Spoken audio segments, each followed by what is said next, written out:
It's me, Timmy Flyersguy, and welcome to a podcast that strikes first, strikes hard, and shows no mercy. This is the Timmy Flyersguy podcast, and I'm gonna be talking about Cobra Kai season 6, part 1. Just finished watching. Just finished watching part 1 of season 6. That's right, I finished it all in one day. If you guys don't want any spoilers, do not watch this episode of the podcast. Do not watch this episode of the Timmy Flyersguy podcast if you want to avoid the spoiler alerts. Let's get into it. I gotta say, last night I was on the edge of my seat of emotions last night watching season 6, part 1 of Cobra Kai. Let me tell you, this was probably a great palate cleanser to start the season. Let me tell you, this season had everything, and it really went there this season. I gotta tell you, I was a lot of mixed emotions on watching this this great series last night in season 6, part 1. If you guys have not seen season 6, part 1, or have not seen Cobra Kai, I suggest you go to Netflix, watch Cobra Kai, binge watch it up till season 6, part 1. Season 6, part 1. I gotta tell you, this might be their best season yet. And I gotta tell you, the drama's there. The egos of the characters are there as well. And that's what I'm going to get into. So yesterday I started watching Cobra Kai, and right off the hook, things were intense. It starts out, we have Hawk, Dimitri, Brex, and a lot of other kids. They're hanging out with Kyler at some college. There's a big brawl at the beginning, and it's freaking amazing. The great fight scenes, the way the fight scenes are choreographed in this show are amazing. They're in a fight, like Kyler is being bossed around by the frat leader, so Kyler fights back. They all get into a fight with the fraternity, and they come out on top, like always. Miguel, Dimitri, Robbie, and all the others, they come together. We get into a scene that's how it all started out.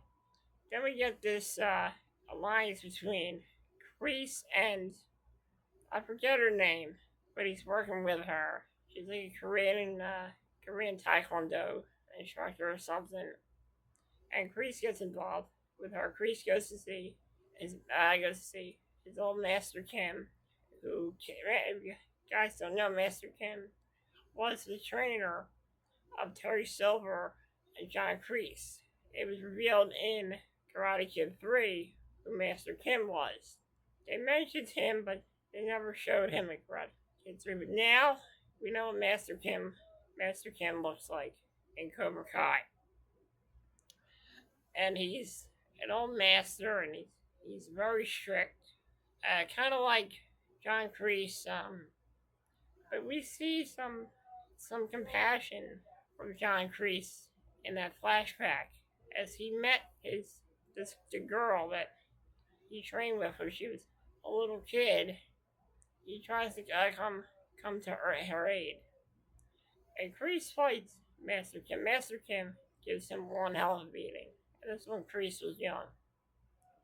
So we get into the training, and the Miyagi-Do Eagle Fang merger of students is training in Daniel LaRusso's backyard. And they're training for the Sekai Tekai tournament in Barcelona. we start to see a lot of egos show through as Daniel and Johnny still seem to be button heads and still can't seem to agree. We see them disagree at times, and Johnny still doesn't buy into the way Daniel's been treating his students. So what Johnny what Johnny tries to do, they try to compromise somehow. Daniel gives Johnny a job at the dealership. Johnny's just a wizard selling cars. They end up patching things up later when Johnny gets ready to have his baby shower, as Corbin will be expecting a baby girl. Yes, she will be having a baby girl. And then we get into a lot of the egos starting to show. The cracks start to show. And a lot of dissension starts to arise between all the students. First, let's get into how Johnny and Daniel, they butt heads, but they sort of make up. Then we see a bit of a falling out from Hawk and Dimitri, as Hawk and Dimitri were planning to go to MIT together. But unfortunately, Hawk did not sign up to MIT. He thought it was a waste of time. Him and Dimitri start to have a disagreement, and they start to hate each other. Also, let's not forget and then we have a little bit of dissension between Devin, Kenny, and Anthony. Um, Devin cheated in one of the events that Mike Barnes was having. Devin Pulaski. No, let's give it in that first. They bring in Mike Barnes to help these students out. They bring Mike Barnes in to train to help train everybody. Mike Barnes says that he fought in the Sekai Tech Guy, and it was bit of there were some horror stories at the Sekai Tech Guy. But he was very strict on the students. Daniel was very reluctant to bring him in to help train. But Mike Barnes had to do what he had to do. So things start to happen as Daniel disagrees the way Mike Barnes is training. As Kenny and Anthony were trying to recapture the flag. Kenny punches Anthony in the nose. Anthony has a bloody nose. And Mike Barnes said, you can't be too soft if you want to fight in that tournament. Daniel tells him, hey, chill out. He's got a bloody nose. Anthony starts to doubt himself. But Daniel gives Anthony a little pep talk. Anthony does not listen to Daniel. His pep talk does not work. Later we get to the creek, where Devin is almost away from winning. It's neck and neck between her and Kenny.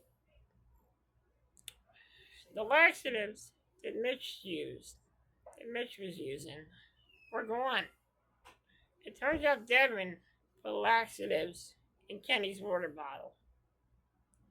Kenny started to have the runs. And a joke that Johnny Lawrence made, that it looks like he's got his brown belt. Turns out Kenny loses his belts, does not make it to the men's room. He craps himself. And all of a sudden, he starts to blame Anthony for the laxative incident. Which honestly wasn't fair for Devin to throw Anthony under the bus like that. And I didn't feel right about that. Now we get into the big scenes. Johnny Lawrence confronts Mike Barnes at Mike Barnes' workshop. A fight ensues between Johnny and Mike Barnes. Johnny wins, actually beats Mike Barnes. They have a bit of a truce, and that's how we got to that scene. Later, the cracks start to show. The cracks start to show. Have a good day. Okay. You too. So the cracks start to really show. Johnny starts training because Daniel doesn't like his ideas of training. They butt heads on when they get to train everybody. Daniel and Johnny come to a truce the next day. The day before that, Tori comes home. Tori is with Miyagi though. She has a lot of friends. She's friends with Sam, friends with everyone in the group. And all of a sudden, the cracks and the dissension start to show. This part of the series really made me tear up. I started crying at this one scene when Tori's mom passed away. Things seemed to be fine with her. She was cooking and cleaning and doing things for her family. After going to the hospital to pick up the medication for her mother, Crease follows Tori in the parking lot, and Crease tries to persuade Tori into joining his cause. Tori declines his offer. Tori then goes home, cooks dinner, talks to her mother, but she walks in and her mother's on the ground. Turns out her mother died of a heart embolism. And that's when Tori's emotions started to take over. This scene really made me cry because I can relate to what Tori went through, what Tori's going through. When my dad got sick and got cancer, wasn't able to do much for me. And then he passed away in 2016. And I can relate to how it feels to lose a parent. And this is the first time that Cobra Kai made me emotional. We get into a scene. We get into a scene where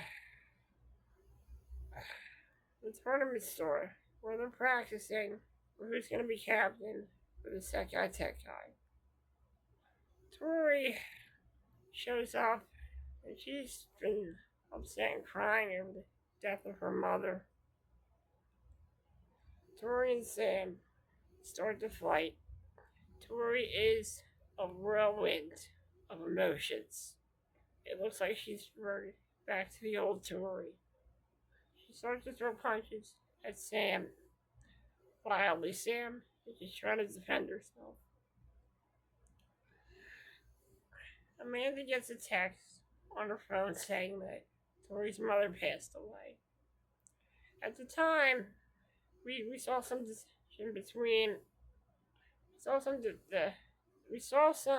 dissension between Miguel and Robbie, but it seems like they patched things up. And it seems like they have a bit of respect for each other. So the cracks have not shown for those two yet. So Robbie's waiting, texting Tori, waiting for her to write back. And she never really writes back. She shows up and she fights Sam. The fight's going on, kicks are being thrown, punches are being thrown, and all of a sudden, Amanda gets a text on her phone that Tori's mom had passed away. Daniel says, we gotta stop the fight. Daniel says, stop the fight. Johnny tries to get him to stop, but Johnny doesn't want to stop them from fighting. And then they stop the fight. And everyone goes, why did they stop the fight? And Daniel and Tori just shouts out, because my mom died. And everybody just silence goes over the whole dojo. Daniel and Johnny run back into the shed. And Daniel and Johnny are going at it. They're arguing, getting upset, saying, and Daniel's like, well, why didn't you back me up out there? And Johnny says, well, you know what? When my mom died, I fought every day to cope with the loss. And then Daniel says her mother just died. And then Johnny says, well, you know, I don't know why you believe in Mr. Miyagi.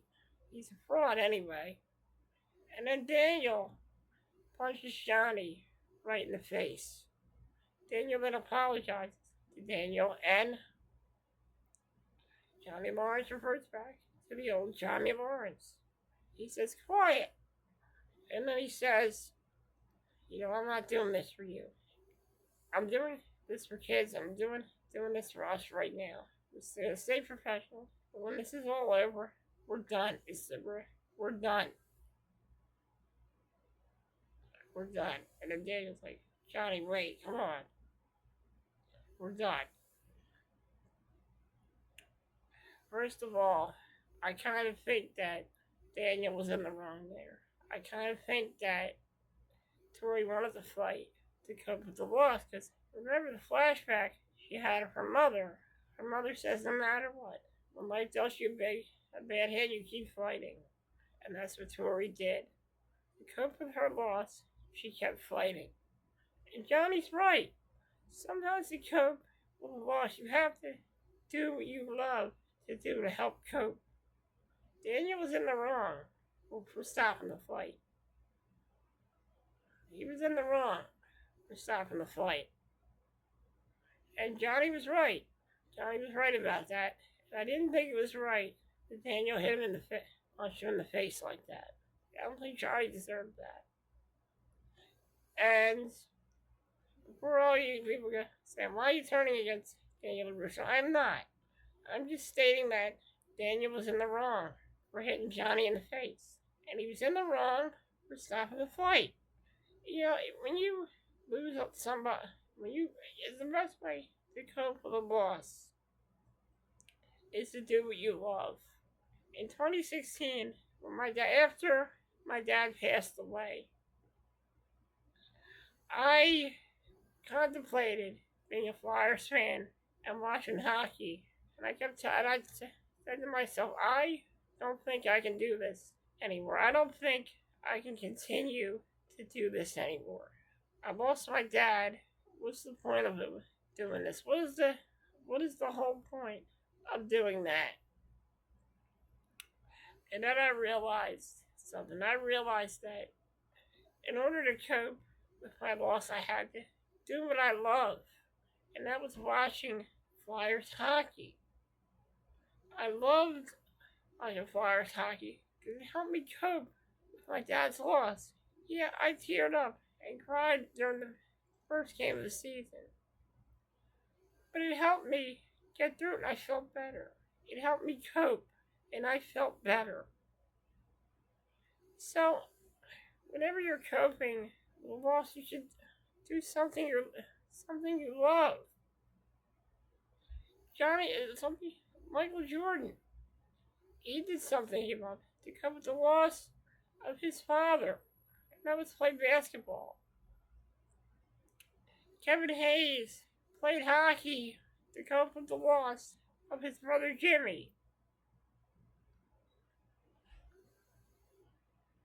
And the Flyers organization, they coped with the loss of goaltender Pelle Lindbergh when he passed away in 1985. And they did what they loved, and that was play hockey. You see, Tori was doing something she loved, and that's fighting. Fighting to be the best. It helped her cope with the loss of a family member. Just like me, how Flyers hockey helped me cope with the loss of my father. I can relate to the Tori character. I can relate to her. And the actress playing her did an amazing job in that scene. And that scene really touched me in a way. It really moved me to see such great acting from Peyton List. She came a long way from being just a Disney actor to being a great actor. And her role in season 6 has been amazing. It's been an amazing transformation for her. She's becoming a character that people can relate to, that people care about. And that's how I feel about that. So if you're ever going through a loss in your life, do whatever, do what helps you, do what helps you cope. Do what you love to help you cope. No matter what you're going through, either a heartbreak, loss, or whatever, whatever helps you cope with any type of emotional distress. Do what you love. Do what you love. Now we get to the ending. We fast forward to the second Tekken tournament. All the egos on this team are coming ahead. How will they coexist at the Sekai Tekai? They all arrive at the Sekai Tekai tournament. And who shows up? John Kreese with a new batch of Cobra Kai members. This is a different Cobra Kai. This is Cobra Kai 3.0. And they're tougher, they're bigger, and they're more intense. How will Miyagi-Do contend with that? John Kreese shows up. And who else shows up? It's Tori, wearing a black gi. Tori is officially joined the dark side once again. She is working alongside John Kreese. This is a more intense Tori. More intense than the first season. This Tori has lost everything. Her mom, her sister, her home. She has no one. And the only people that can help her come to her senses, the only people that can help her come to her senses are her friends from Miyagi-Do. So this leaves a conclusion, a bit of a cliffhanger for season 1, part 1. There are a lot of questions. Also, let's not forget that big secret about Mr. Miyagi, about how he assaulted and robbed somebody. Is that true? We also find out that Mr. Miyagi was the one who set up the Sekai Tekai tournament. Mr. Miyagi, it turns out that Daniel still thinks that Mr. Miyagi's innocent somehow. Will Daniel find out the truth? Will Mr. Miyagi be innocent in all this? Will Miyagi, though, be able to coexist at the Sekai Tekai? Our question is, will Miyagi, though, be able to survive at the Sekai Tekai? Who will win the Sekai Tekai tournament? Also, will Tori come to her senses and join back with Miyagi-Do? And there's another question. There is a theory that maybe retired priest killed Tori's mother. Somehow.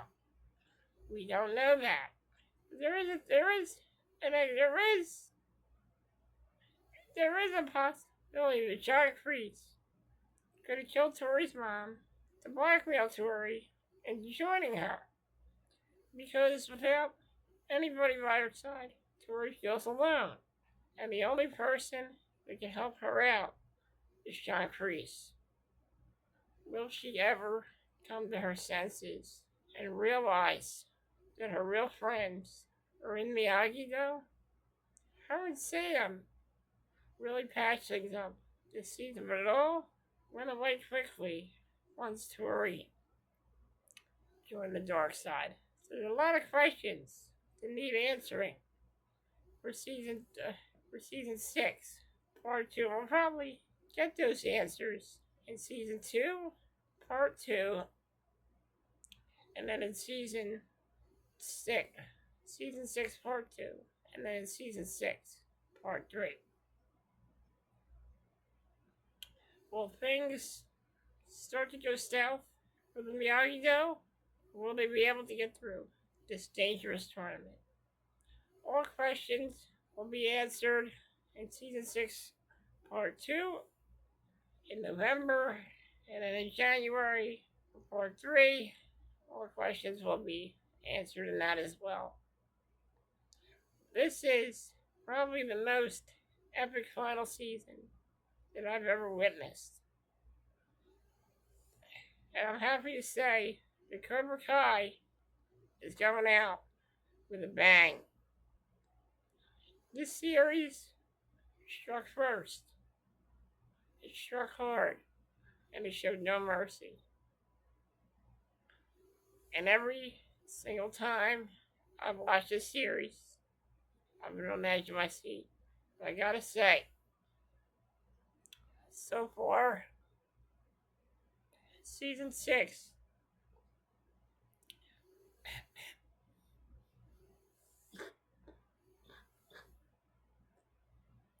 so far, season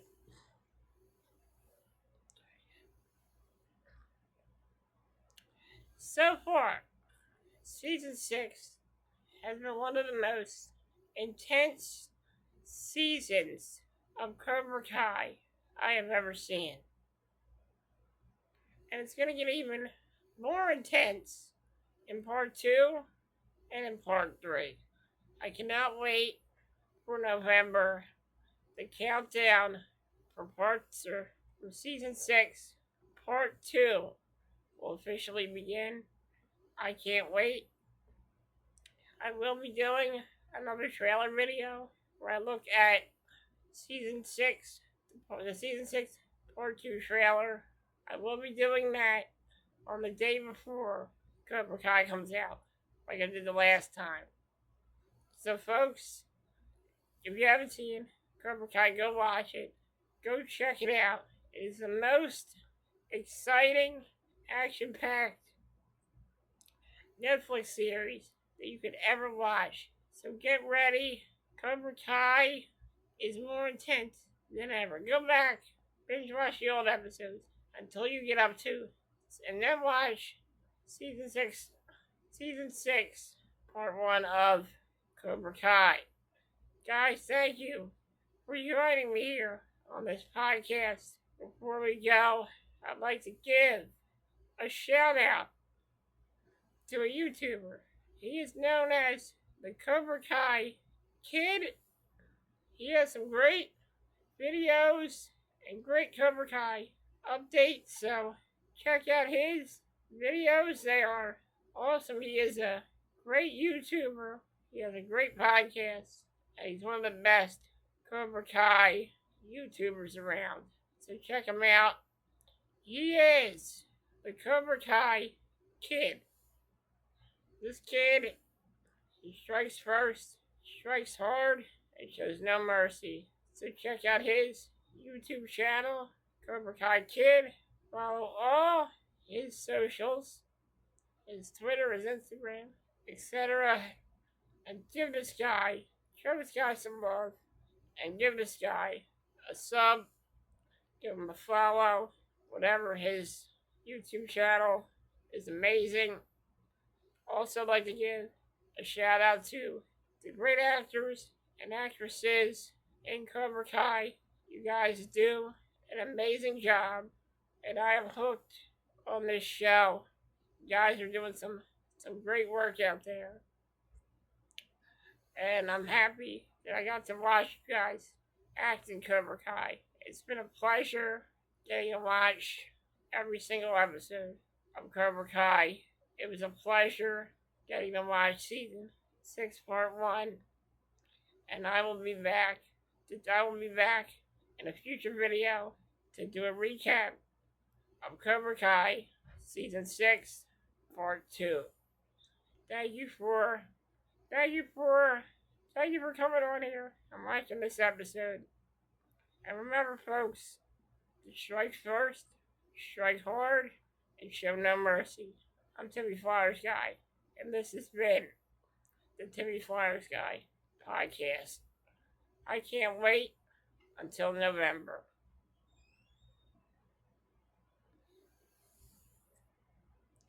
Stay badass. Stay badass, my friends. Stay badass.